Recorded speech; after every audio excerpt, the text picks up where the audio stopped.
ایک صحابی کا واقعہ اسی طریقے سے کتابوں کے ذخیرے میں موجود ہے۔ ایک صحابی نبی رحمت صلی اللہ تعالیٰ علیہ وسلم کے سچے پکے عاشق اور اللہ کے لیے اللہ اپنے دل میں تقوی رکھنے والے اور اتنی محبت اللہ رسول سے کرنے والے جس کی کوئی حد و انتہا نہیں، وہ شہر میں جو ہے لے جا کر کے ترکاری بیچا کرتے تھے۔ ترکاری بیچنا ایک عام غلام کا کام ہوتا تھا اس وقت میں، تو غلام تھے وہ کسی کے، ایک تو حبشی تھے، دوسرے غلام تھے، تیسرے ان کے جسم پر چیچک کے داغ تھے۔ چیچک کے داغ بولے تو لوگاں جو ہے اس کے قریب بیٹھنا بھی ذرا کندراہٹ محسوس کرتے۔ چیچک کے داغ پورے جسم پر، حبشی ہیں، پست قد ہیں، غلام ہیں اور مارکیٹ میں ٹھہر کر ترکاری بیچنے والے، لیکن تقوی کے اونچے معیار کو پہنچے ہوئے۔ اللہ کے رسول صلی اللہ تعالیٰ علیہ وسلم نے ان کو کیسی عزت عطا فرمائی وہ ذرا دیکھیں۔ جبھی بھی رسول اللہ صلی اللہ علیہ وسلم کے لیے جو ہے ملاقات کے لیے تشریف لاتے، کچھ ترکاریاں ہاتھ میں پکڑ کر لے آتے، جو ان کی جو ہے بڑی جانفشانی کے بعد، محنت کے بعد انہیں حاصل ہوتا، کچھ حضور کے لیے ہدیہ لے آتے۔ اور جب حضور ان سے ملنے جاتے تو حضور صلی اللہ علیہ وسلم بھی کچھ عطر، کچھ خوشبو، کچھ اس قسم کی چیزیں ان کے لیے لے جایا کرتے، تاکہ دوستی دونوں طرف سے برابر چلتی رہے۔ لیکن ایک مرتبہ کا واقعہ ہے، نبی رحمت صلی اللہ تعالیٰ علیہ وسلم گئے اور دیکھا کہ وہ وہاں پر کھڑے ہو کر بازار میں ترکاری بیچ رہے ہیں۔ نبی رحمت صلی اللہ تعالیٰ علیہ وسلم نے ان صحابی کو ایسے پکڑ لیا جیسے ہم پرانے کسی یار کو، دوست کو پکڑ لیتے ہیں، جیسے ہم کسی دوست کو ویسے پکڑ کے پوچھتے ہیں پہچان کون؟ ارے بولو، کرتے ہیں کہ نہیں کرتے؟ کبھی بچپن میں دیکھا ہوگا آپ نے، کوئی خاص دوست ہوتا ہے، کوئی خاص جگری ہوتا ہے جس کو آپ پیچھے سے پکڑیں اور آپ کو پہچان لے تو آپ کو جو خوشی ہوتی ہے، اس خوشی کے احساس کو دونوں دوست محسوس کرتے ہیں۔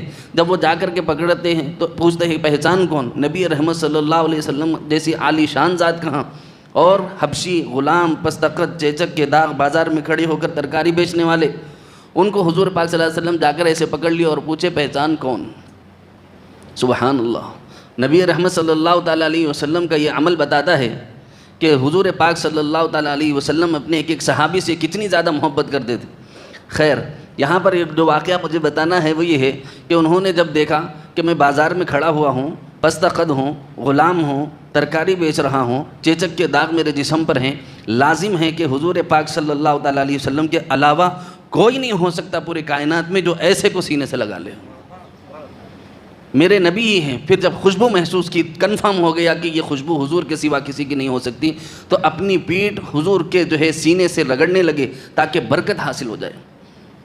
حضور پاک صلی اللہ تعالیٰ علیہ وسلم نے دیکھا کہ یہ مجھے پہچان گیا ہے، تو حضور پاک صلی اللہ تعالیٰ علیہ وسلم نے مزاح اور بڑھا دیا، محبت کا اظہار اور زیادہ کر دیا، آنکھیں چھوڑ دیں، ان کو کمر سے پکڑ کے ایسے اٹھا لیا جیسے ہم اپنے دوست کو اٹھا لیتے ہیں۔ بولو انا للہ، بولو بھائی، سبحان اللہ بولو بھائی۔ اپنے دوست کو جس طرح ہم اٹھاتے ہیں اس طریقے سے نبی رحمت صلی اللہ علیہ وسلم نے اس صحابی کو اٹھا لیا اور کہا من یشتری ھذا الغلام، کہا کہ کون خریدے گا اس غلام کو، کون خریدے گا اس غلام کو؟ نبی رحمت صلی اللہ علیہ وسلم کا یہ فرمانا تھا کہ وہ صحابی رونے لگے۔ حضور پاک صلی اللہ علیہ وسلم انہیں اتارے اور بازو ٹھہر کر کے کہنے لگے یار میں تجھ سے تو مذاق کر رہا تھا، تجھے تکلیف ہو گئی؟ اللہ اکبر، کائنات کا سرداج پوچھ رہا ہے یار میں تجھ سے تو میں مزاح فرق کر رہا تھا، تجھے تکلیف ہو گئی ہو تو معاف کر دینا۔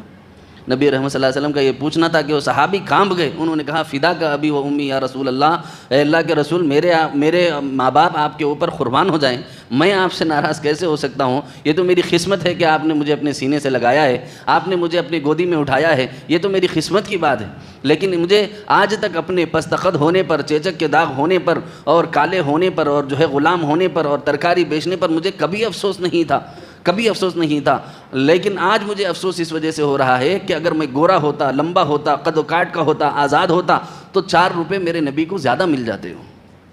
ارے بولو سبحان اللہ۔ ادھر سے محبت ہے تو پھر ادھر سے بھی محبت کا یہ عالم ہے، ادھر سے بھی پیار کا یہ عالم کہ میرے محبوب کو 4 روپے زیادہ مل جائیں۔ میرے محبوب، یہ رونا نہیں تھا کہ انہوں میرے کو جو ہے غلام بول دیے، رونا یہ تھا کہ انہوں نے یہ کہا کہ کاش میرے نبی کو 4 روپے زیادہ مل جاتے، 4 جو ہے درہم زیادہ مل جاتے، 4 دینار زیادہ مل جاتے، 4 اشرفیاں زیادہ مل جاتی۔ اگر میں پست قامت نہ ہوتا، اگر میں جو ہے لمبا تڑنگا ہوتا تو لوگوں کی ویلیو کے اعتبار سے لوگ مال دے کر کے خریدتے اور میرے محبوب کو زیادہ پیسے ملتے۔ اس کے بعد کا جو جملہ ہے وہ بڑا عجیب و غریب ہے عزیزوں۔ میں جو سمجھانا چاہتا ہوں، جو آیت مبارکہ میں نے آپ کے سامنے پڑھی ہے وہ آپ کے سامنے رکھنے کی کوشش کر رہا ہوں، آپ سمجھیں اس بات کو ذرا غور سے۔ عجیب و غریب معاملہ، نبی رحمت صلی اللہ تعالیٰ علیہ وسلم نے فرمایا کہ اللہ کے ہاں تیری عزت ہے، کیا فرمایا؟ اللہ کے ہاں تیری عزت ہے. دنیا والے تجھے حبشی کہیں، دنیا والے تجھے غلام کہیں، دنیا والے تجھے پستقت کہیں، دنیا والے تجھے چیچک کا داغ والے کہیں، دنیا والے تجھے ترکاری بیچنے والا کہیں، نہ پریشان ہونے کی ضرورت ہی نہیں. التقویٰ ہاں ہونا، حضور نے فرمایا تقویٰ تو یہاں سے تعلق رکھتا ہے. تجھے پریشان ہونے کی ضرورت نہیں، تجھ سے تو اللہ اور اس کے رسول پیار کرتے ہیں. تجھ سے تیرا مقام تو اللہ رسول کی نظر میں بہت اونچا ہے، بہت اعلیٰ ہے، بہت عرفہ ہے. یہاں یہ بات غور کرنے کی ہے کہ دنیاوی اعتبارات، عزت کے، احترام کے، لوگوں کو ہاتھوں ہاتھ لینے کے دنیاوی اعتبارات بالکل الگ ہیں، اللہ رسول کے اعتبارات بالکل الگ ہیں. یہاں پر معاملہ دل کا ہے، وہاں یہاں معاملہ ظاہر کا ہے.